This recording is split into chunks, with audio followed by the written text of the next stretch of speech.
Varmt välkomna hit till dagens webbinar härifrån Lundbergs Möbler.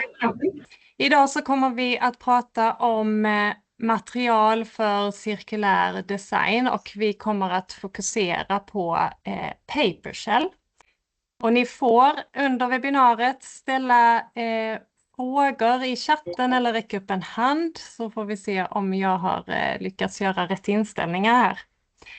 Som sagt, det här blir ju vårt sista webbinar från Lundbergs i höst och vi kommer att även komma tillbaka i januari faktiskt med 3 små kortare webbinar och mer information kommer om det senare. Ja, vi ska ju prata om nya material idag och hur vet vi att de faktiskt är hållbara estetiskt, funktionalitetsmässigt men också ur ett hållbarhetsperspektiv och miljömässigt. Jag heter Helene Berntsson och jag sitter här på Lundbergs Möbler i Tibro där vi tillverkar cirkulära bordslösningar i trä, alltså bord i trä som ska kunna ingå i en cirkulär ekonomi. Det här webbinariet spelas in och kommer delvis att vara på engelska. Ni får jättegärna som sagt ställa frågor och det går jättebra att göra det på svenska då. Men nu har jag den stora äran att hälsa Fabian Hart från Papershell varmt välkommen. Thank you, Helen. This is very nice to be around today.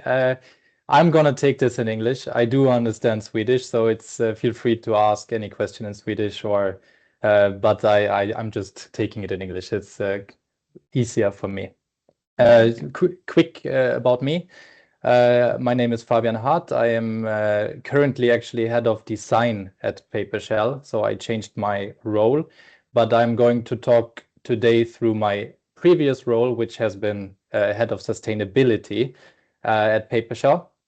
And I'm going to give you some insights and just general knowledge that we have developed now over the recent years around circularity at Papershell.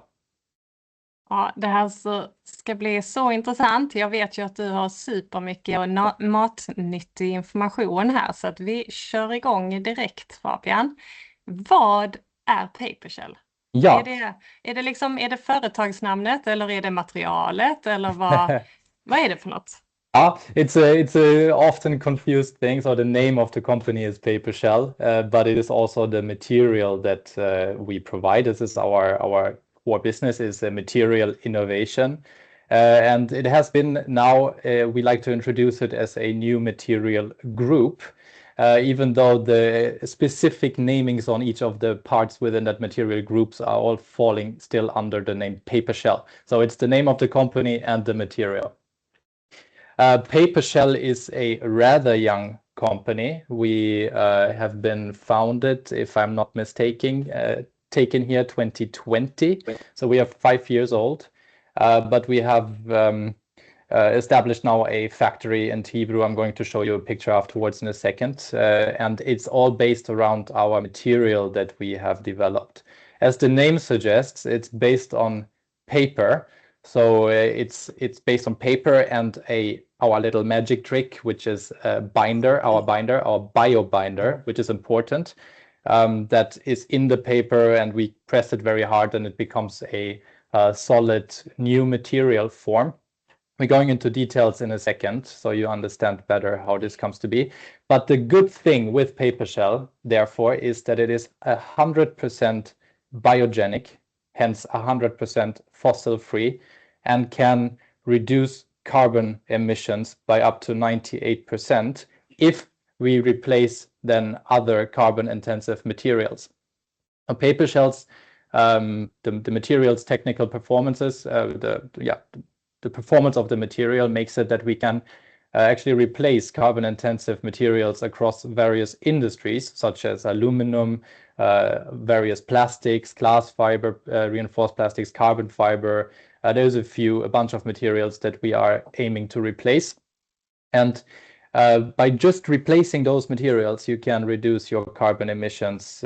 By replacing those materials with Papershell, you can reduce your carbon emissions by 98%. So that is the strong USP that Papershell promises while being biogenic, which is another good thing to add. Just one comment here about the biogenic part. There is a lot of biogenic materials out there, but they usually have some downside that makes it very tricky for them to be implemented across industries. For Papershell, a big benefit that we have is that it doesn't respond to moisture. It doesn't just fall apart. It is very strong and load bearing and can therefore actually replace those materials that we are aiming to replace. Then one sentence here, carbon negative when circulated. This is another benefit that we have developed now over the last years, is that since it is a biogenic material, we found a way to convert the material back into soil via biochar. We're going to talk about that, what that means in detail. But there is a way for us to convert the material into a stable carbon that is then used in soil systems, and then we would sequester more carbon than we emit. So the 98% reduction goes to shoots beyond the carbon zero line if that happens. And that if is connected to a challenge which I'm going to mention also. Så att alltså materialet, om det kan cirkulera så blir det koldioxid negativt. Alltså det tar upp mer koldioxid ur atmosfären än vad det släpper ut. Då, vad ser vi här? En fabrik. Exactly. I was just, as I mentioned, we have now established our first factory with full capacity in Tibro.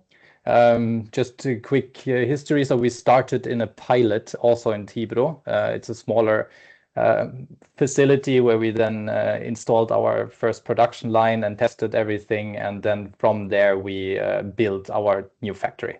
And this is the image that you see here, our F1 Factory 1 in Tibro.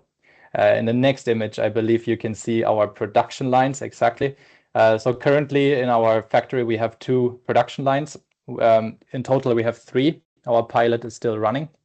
And we have 3 different sizes, which corresponds to the size of the press table. This is the big tower that you see in the middle of each of the lines.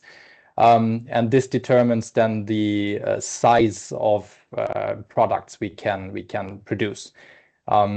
We can talk, we will go into each of the production steps, but for now we have a small, medium, and a large line. Yeah, and you see here medium and large. I think it's good to go to the production steps so everybody understands. So the input material for us is paper. It's a kraft paper that is impregnated with our biobinder. So it is tailored paper for us. As for now, we use virgin kraft paper in that process, but we source it in the Nordics. So we try to keep the supply chain as close as possible. This comes as a roll stock. So here, step 1 is that we have our big paper rolls at the beginning of our production lines. Second step is that we have a knife cutter that cuts out sheets out of that roll. And it depends what form, what geometry, what product we are producing. It depends on how we then cut the paper. There is a third operation where we stack each of those paper sheets that we have cut out into a paper stack. That stack determines how long the press cycle is going to be and how thick the component that we are producing is going to be. So we have a good way of changing product technicalities and performances by variation in the stack. In terms of thickness, we can produce comfortably anything between 0.5 millimeter and 10 millimeter, and that is due to that the next step here in the number 4 is that that stack then goes into a press, and under heat and pressure we consolidate. That's where the magic happens. We consolidate that paper stack into a solid material. So the binder and the fibers of the paper they react, they harden and become this solid material. And why I say solid so often is that it cross-links the fibers in a way that if you would cut that product that we have then pressed into half, you would not see the paper layers anymore. It really becomes a solid, densely locked material. Afterwards, when it comes out of the press, we put it in a CNC, also by a robot, takes the component, puts it in a CNC mill machine, and we do an outline, as you see here, that still there is paper visible after the pressing, and we do then a controlled outline where we can also do radii and so on. Yeah, then we do a quality check, and that's the whole trick. So it's really paper in and product out. There's no post-processing. We don't coat the material in that process at all. It is good enough already from a performance perspective as it is. And that's the final product that we are then delivering. Mm. Alltså, vi har fått en fråga här, men jag tänker att det går ihop lite. Du kommer att komma till just uträkningen av livscykelanalyser och så. Yep. Men frågan är, what is the CO2 impact of producing the craft paper and how is it calculated into the Papershell product? Absolutely. Där Fabian, så har ju också den här frågan om just pappret, alltså kan man använda återbrukat papper eller vad är kraftpapper? Tillverkas det för att ni ska tillverka Papershell? Yep, I think we should take that in detail at the life cycle part. We're going to talk about the life cycle analysis and how we come to those numbers. But in short, the biggest impact in our low impact already is in the sourcing of the material. So it is in our interest. It's included in our life cycle analysis, of course. It depends heavily on who we collaborate with and what suppliers we choose. And it is, of course, very important that we source it within, that the supply chains are as short as possible. So we are using Nordic paper. If there is some more detailed questions, you can also reach out to me afterwards if you want to see really detailed info. But that's what we do, of course. And we look for suppliers in that way also that have a low impact and have a carbon dioxide reduction plan, for example, and so on. But yes, it's featured in the LCA, and we can talk about that in a second. And there was a second question there. No, we take it. Alltså den andra frågan var ju om det går att använda återbrukat papper i kraftpappret. Yeah. Recycled paper is something that we work towards. We have tested that, and it would have major implications for our life cycle assessment. As for now, it is virgin paper, and the reason is that recycled paper streams are a bit tricky to control. They are often contaminated. It's very hard to find consistent recycled paper streams. So that's a challenge that we are facing, how we could then tap into the majority of recycled paper streams and have a consistent recycling process in place that is controlled, so in a way that the product that we are pressing has also the same performance. You know, there is a challenge, but we can do it in principle, and we are investigating what this would mean for production. Spännande. Okej, men nu då till hur kan vi som möbelproducent använda Papershell, eller hur ska man tänka som inredare, arkitekt? Vi vill ju också vara med och liksom minska utsläppet. Vad kan man göra? Färg, form, vad är det för material, vad är det för komponenter? Yes. This is a good image to show the variety of form we can or components we can do. We work towards different verticals here. We have started collaborating with the automotive industry, or working. One example is here. We are within the Polestar Zero project. So you see, for example, a test component on the top right. It's a very interesting geometry, what type of complexities we can achieve. Then we work towards architecture, which you mentioned as well. We look into facade cladding opportunities. You see two options here on this image. One is this sinus, as we call it, curvature, and then we have also a custom. But in total, there's a lot of design opportunities that our clients would have as well, even though you would need a tool for each specific form.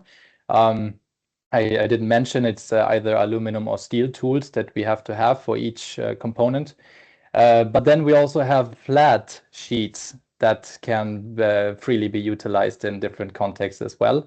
The largest size that we will soon be able to, so we have the tool, it's now being trimmed in, is according to our largest press. So we can produce sheets and components up to 2 meters in length and 1.50 meters in width. So that's really the limitation that you have. Perfekt för bord, tänker jag.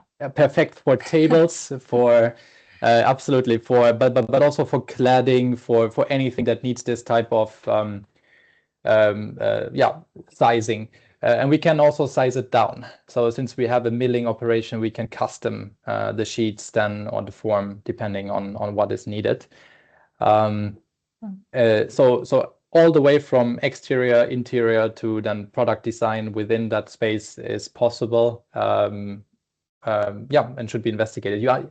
One thing you asked about colors, and colors is a very challenging topic for us since the binder and the paper itself, when it's consolidating, it turns into this dark brown. So we always work against that if we want to make it lighter. We have some options in tweaking the appearance with it, either due to but not maybe from a color perspective, but from a grain perspective, we can do a lot. But then it's possible to color the material, to coat it. But since this then means to add something to the material mix, this has to be looked into specifically then all the time, every time, in order to get good understanding of what impact this has on our life cycle assessment then. But potentially you can always coat it and color it, but not within our production process as it is currently. That being said, there is investigations on what we can do on the paper color and so on, but it's not yet implemented. So here maybe a good overview that we can do all kinds of shapes. We can do holes. We can achieve different surfaces from glossy all the way to matte and striped and patterned, and there's a lot of opportunity here.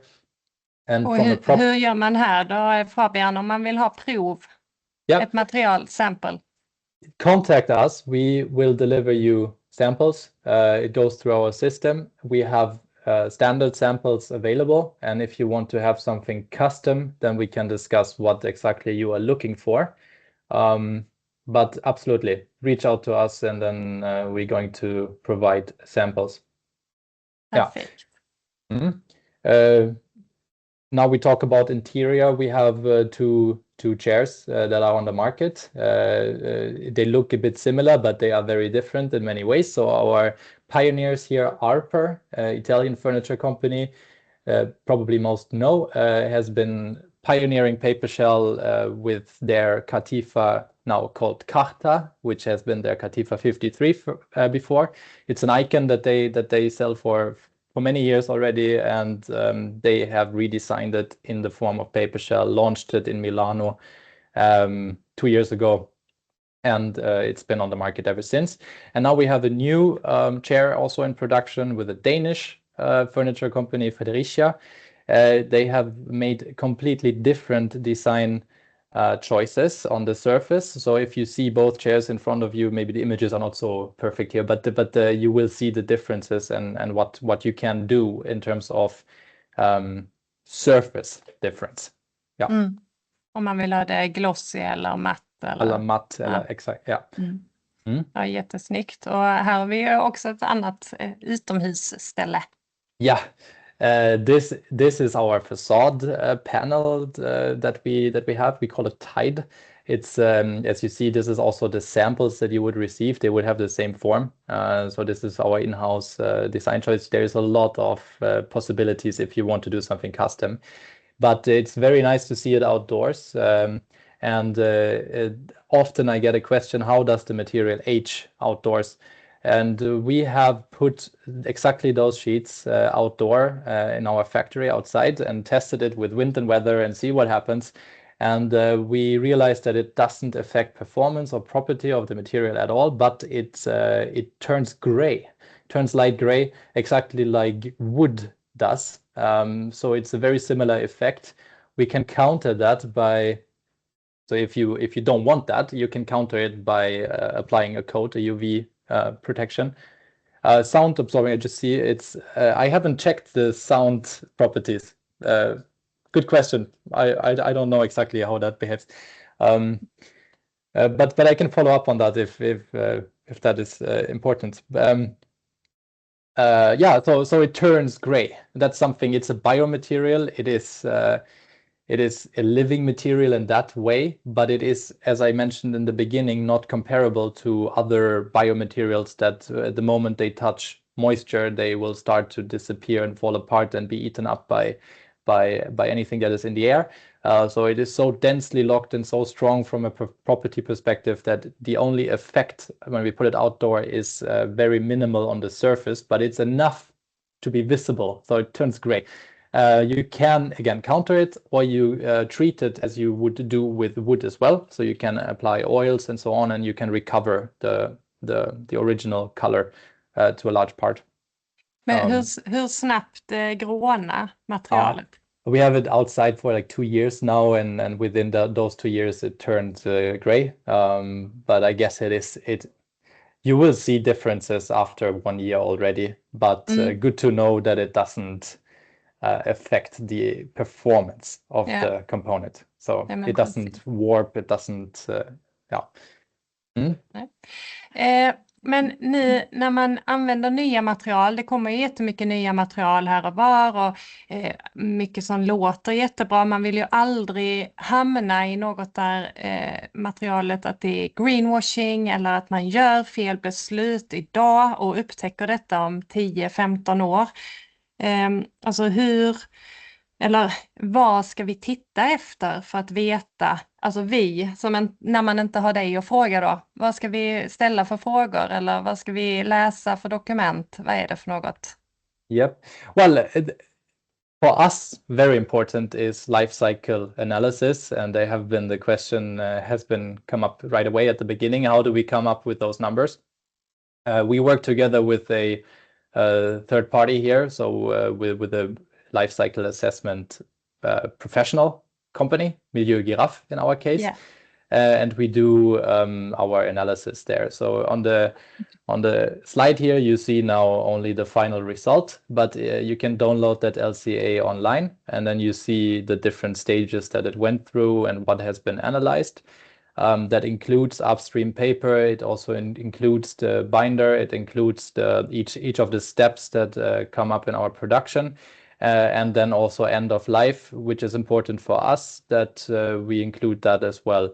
The number that you see on the screen now is not actually the exact number that you also will find in the LCA. It's our recent calculations also with Miljö, just not yet put in a document. 0185 kilogram carbon dioxide equivalent per kilogram paper shell produced. That's the functional unit that we use here. And we compare that to then other materials. But again, it goes through all of these steps that are, upstream, all the production steps, and then end of life. What could happen?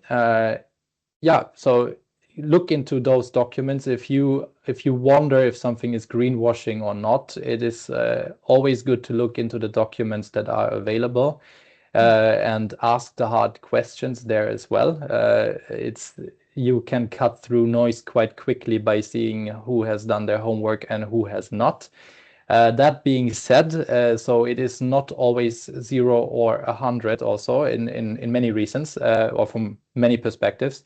In our case, the LCA that you will find online is there is also certain estimations made in that LCA that we have done then together with Miljö in order to understand energy consumption and so on at points where primary data was not yet available. So it is also our responsibility that we are then, now that we moved forward, we have our production set up, we have a new factory.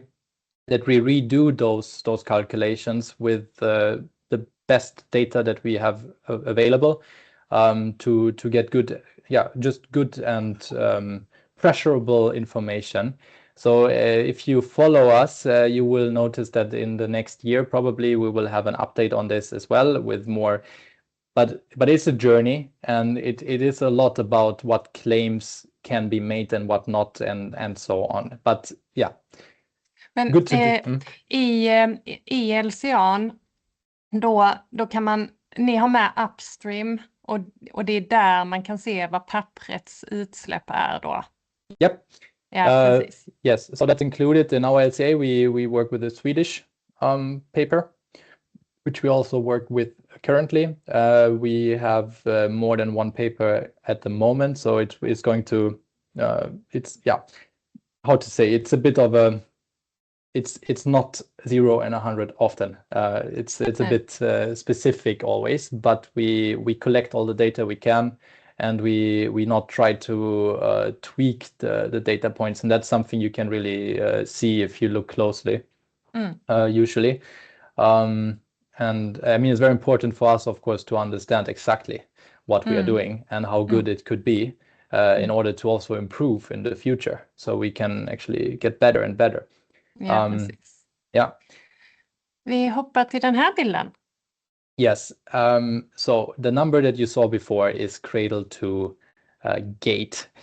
So it's an impact that you when we produce our material and then you buy it or we deliver it. That's when we draw the line. Now for us, we want to be a circular company. We have a very strong circularity ambition, and that has many reasons. One of them is that from a carbon perspective, we can become carbon negative if we circulate the material in the right way. So what we do is that we can convert the material into biochar, and we do that already with our waste streams that come out of the production. So you remember when we cut our sheets, we have some offcuts. When we do milling, we have some waste from the mill, and we have products that fail the quality check and so on. All this material can be converted into biochar, which is, if we have time, we can talk about the biochar afterwards. But through that, we can sequester quite a lot of carbon. Now the question becomes, if we do the same thing with our components that are used for hopefully as long as possible, and we take them back and then convert them into biochar as well, we would push way beyond the carbon zero line. And then maybe the question comes up, how is that calculated? We have done a analysis on how much carbon, just carbon, is in percentage is held within the product. And so we have like 42% or something is carbon inside of our material.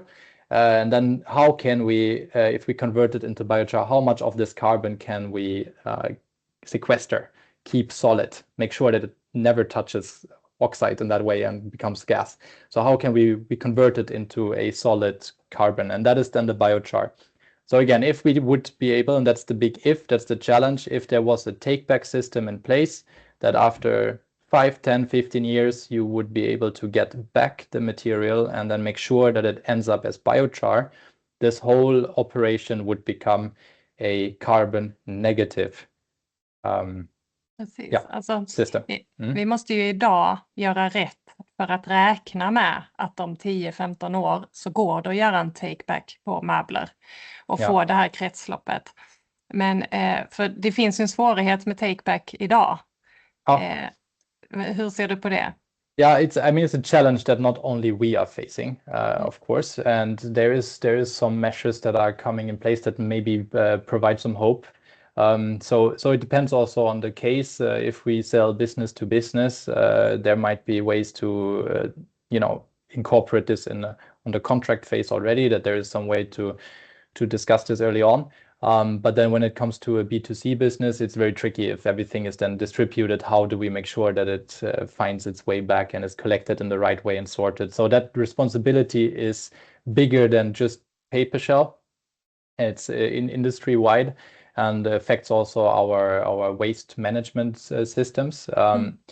We have something now which probably many of you have heard before, the product passport regulations coming in, which might be a good way to provide that information and, you know, open up some user experience here to make sure that it actually finds its way in the right way. And then we have also that thing, or that challenge that now we talk about biochar, which is a very good system, or pyrolysis is the process of converting biomass into biochar.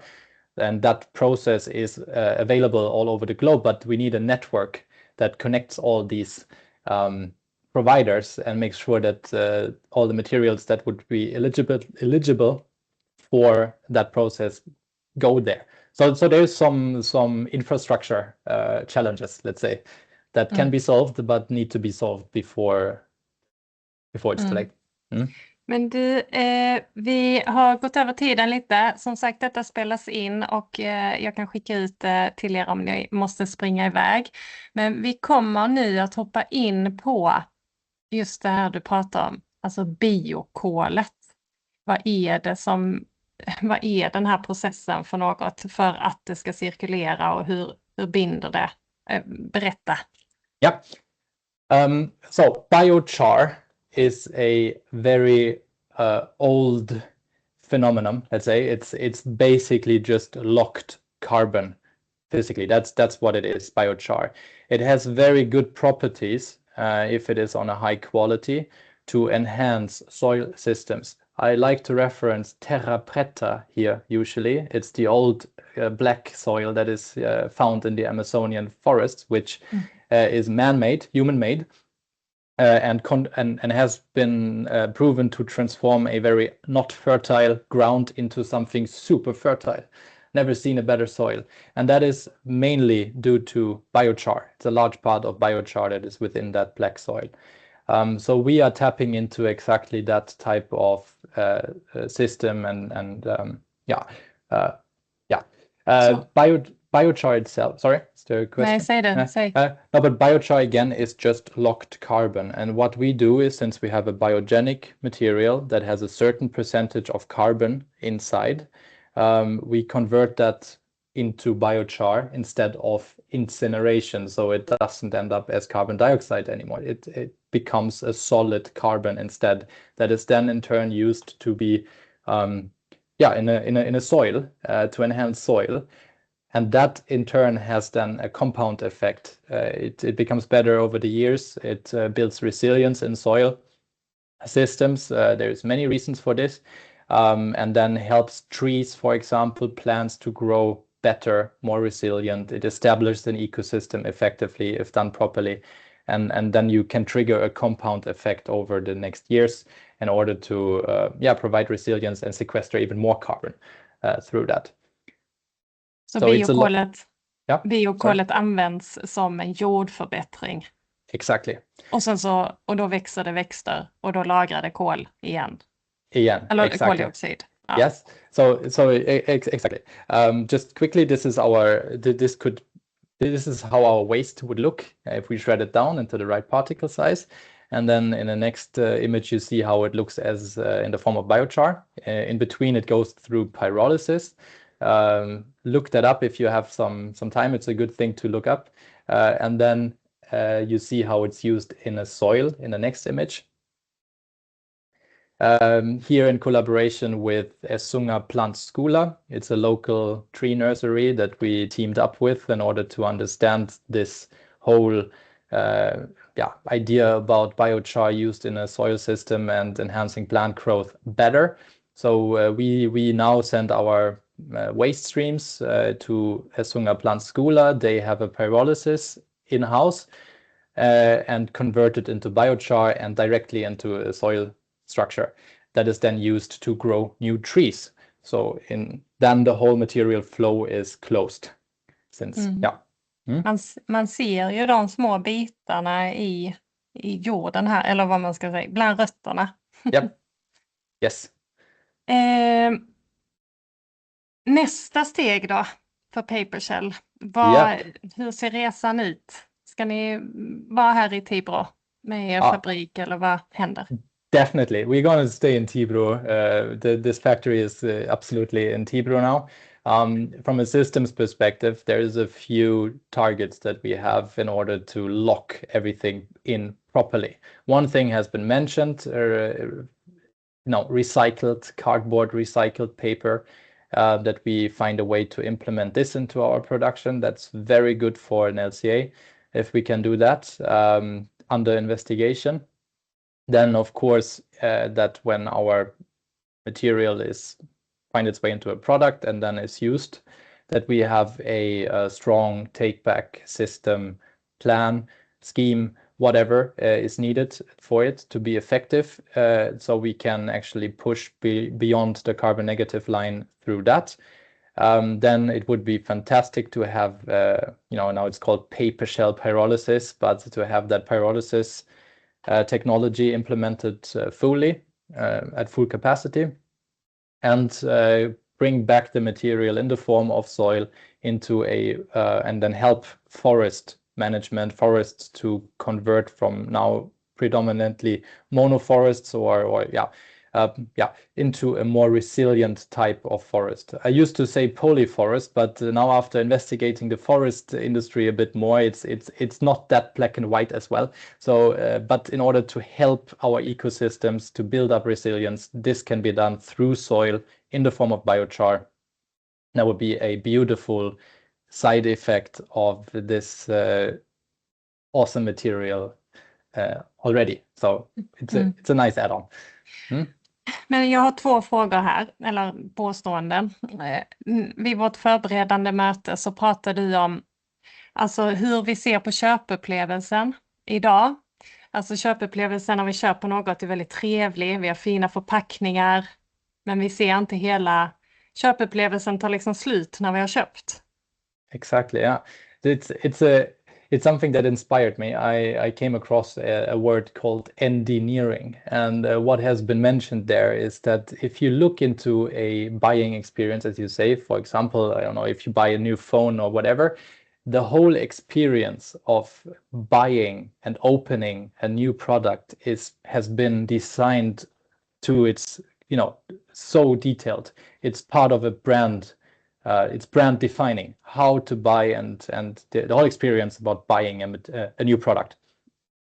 Then when it comes to after use, after 1-2 years, then with a phone, for example, if you want to get rid of it, it's a really horrible experience. It becomes this thing that you need to get rid of, and it's a mix of materials and components that you don't know what to do with, and so on. And there is a real opportunity that now, if we talk about circularity, that the end of life, the giving back, the making sure that the material continues flow, can be a brand defining moment as much as the buying experience. So getting rid of or continuous flow of your materials that you own can be as important as buying them for a brand. And I think that's very inspiring. Alltså det känns också så självklart när du säger det, och ändå så har man har sina gamla grejer som man lägger i diverse lådor för att man vet inte vad man ska göra av det riktigt, så det får ligga där så länge, men att man liksom inte ens har tänkt riktigt så att köpupplevelsen bör vara tills det liksom går in i ett annat eller ett nytt kretslopp liksom. Och sen så får vi lyfta Harper också då med sin kampanj Redefining Beauty. Kan du dra lite kort om det? Yes, it's been a real pleasure to join that campaign. They started to, when we launched the Katifa Kata, we talked about redefining beauty. And something that is very core to me as a designer also is that we know, as an industry, we know good design. We have been working with the beautiful forms for so many years, and we have, I think, figured it out, and it's very important. Don't get me wrong, I don't think we should stop doing good design, but we should expand our perspective. So beautiful design is more than just a beautiful form. A beautiful product has to be implemented in a hopefully even more beautiful system that supports that. So we are trying to build that type of system that can be called beautiful as well. on the other side of the contrast, I would like to invite everyone to look at products, not just as a product in that way, more as materials connected in networks, and materials, they come from somewhere and they should go somewhere. So whenever a material flow is blocked, that for me is ugly. So making sure is, when you glue something together in strange ways and make it really hard to be recycled, to be disassembled, to be continuous, I think we do something wrong, and we can be smarter. And just lift the view to the systems that our products are embedded in. From that perspective, can be quite helpful to figure out the problems. Designen ska vara mer än formen. Absolutely, yeah. Det har varit superintressant, Fabian, och jag kommer att ställa någon liten följdfråga efter summeringen här, och ni andra är också självklart välkomna att ställa frågor. I webbinariet nu så har vi ju pratat om Papershell som utgångspunkt kring nya material. Vi har fått en inblick i produktionen, vad det är för typ av material, delar och komponenter. Vi har tittat på utsläpp, LCA, och att det är koldioxid negativt. Utmaningar inom takeback.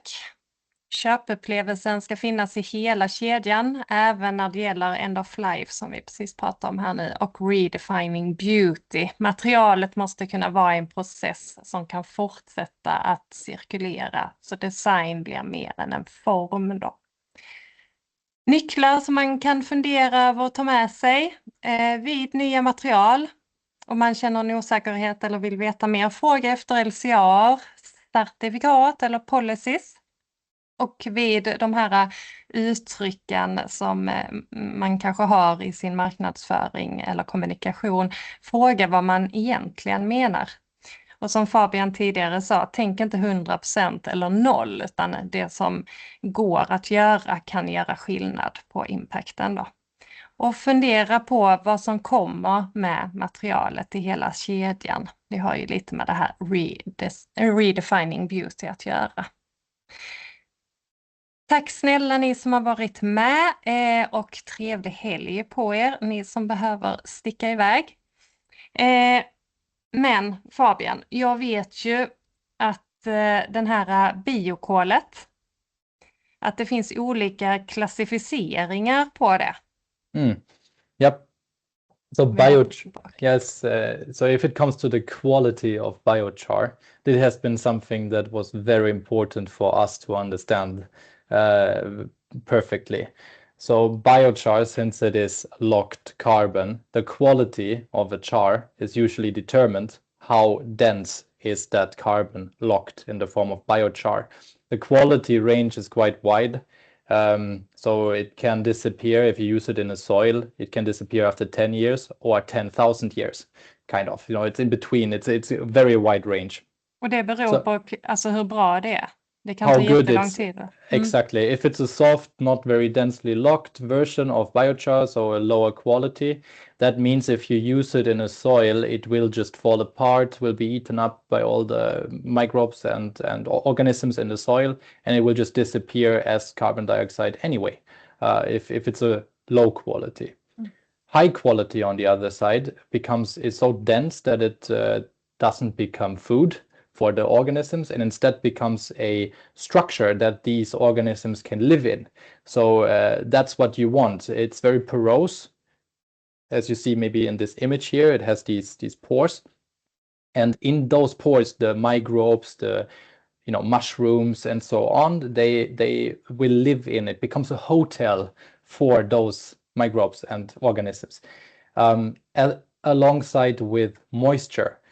Dry biochar is when it's so porous and stable, it attracts moisture. So all the water, nutrients, and everything locks inside of those pores.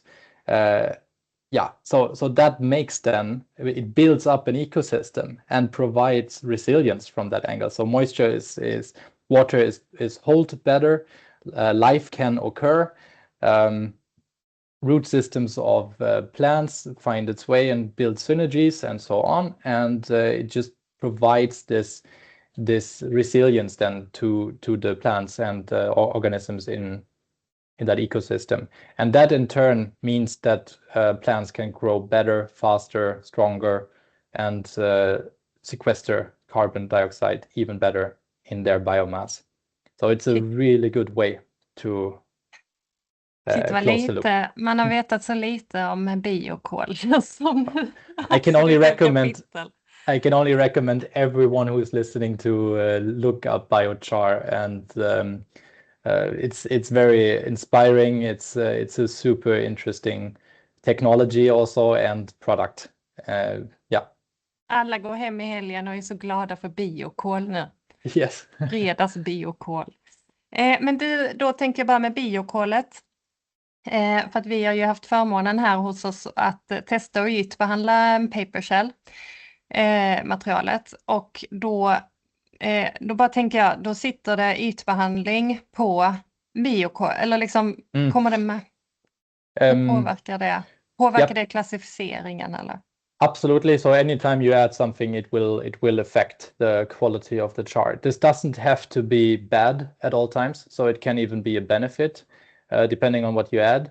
It has to be, now we talk about credibility again, it has to be tested every time. So then we would produce a batch and run it through the pyrolysis and then do a quality assessment on the char that comes out.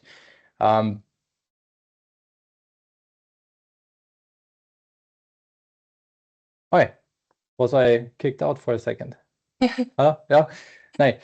But it has an effect on the char quality whenever something is added to the input material. It is really clean input, clean output in general, but it doesn't have to be a bad effect only. It can even enhance the quality of the char. Mm-hmm. So depending, because it would lock more nutrients, it would change the elementary analysis on the char, and it doesn't always have to be heavy metals that are left. It can be good. But has to be accounted for and has to be analyzed every time. So that's even more important than that that we look into the right options when we add a pigment, when we add a color in that way. But that being said, there's also a big difference in volume. So if you add like in volume percentage, if you add 10% of something, then that has a stronger effect than if you add only 2 or 1% in terms of So it's not black and white, but it's definitely something that needs to be accounted for. Alltså du är så duktig, det är verkligen imponerande att höra. Nu ska vi se, vi har fått en fråga här. Nu kommer det en fråga här, Fabian. Do you use any binder glue when producing your chairs? Yeah. Jag tror att det var till er. Well, of course we have a binder, which is our magic trick. It's our bio binder, and we usually don't disclose exactly what it is, but we can say that it is biogenic, which is a big difference to all the other glues and plastic-based binders usually used in production. So this is really where we make a big difference, that we keep the material biogenic as much as we can, of course, but the raw material, the original paper shell material is 100% biogenic, and that includes the binder that we add for it. Du vill inte avslöja receptet? Nej, we try to not say too much usually, but of course it is a balance between what do we disclose in order to make sure that it's clear, it's a good thing. We talked about greenwashing, for example, that it's not something so that anyone who would research us, if you dig into the details, that you don't find anything that is like, okay, that changes everything. So I can proudly say that the binder is biogenic, but we try to keep it for intellectual property purposes disclosed, not disclosed at this moment. But we don't use any other glues except just we have an embossing in the arbor chair, which we at the current moment actually glue to the chair, and I think that is also openly shown in Harper's case. Other than that, we don't use any glue. No. Nej.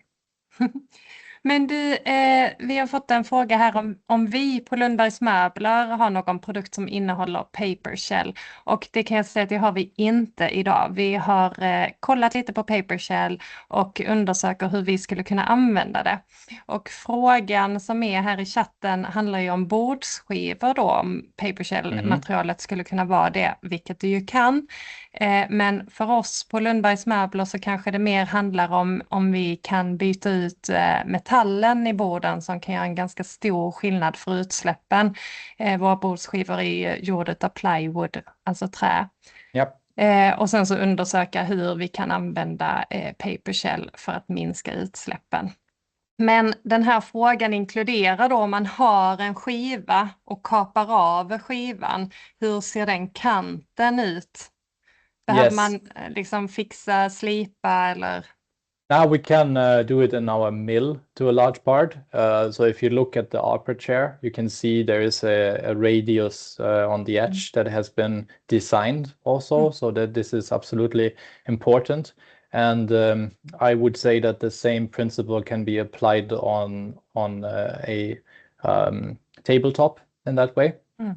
So we have good control. We have a 5-axis CNC, so we can coordinate that and see that there is as little post-processing, if not zero, as possible. So I would recommend that we look into the specific idea, geometry that you would consider, and then we can see how this would be implemented in our production lines. Ja, spännande att se vad framtiden har för sig. Vi hörs igen, Fabian. Ja, hopefully, of course.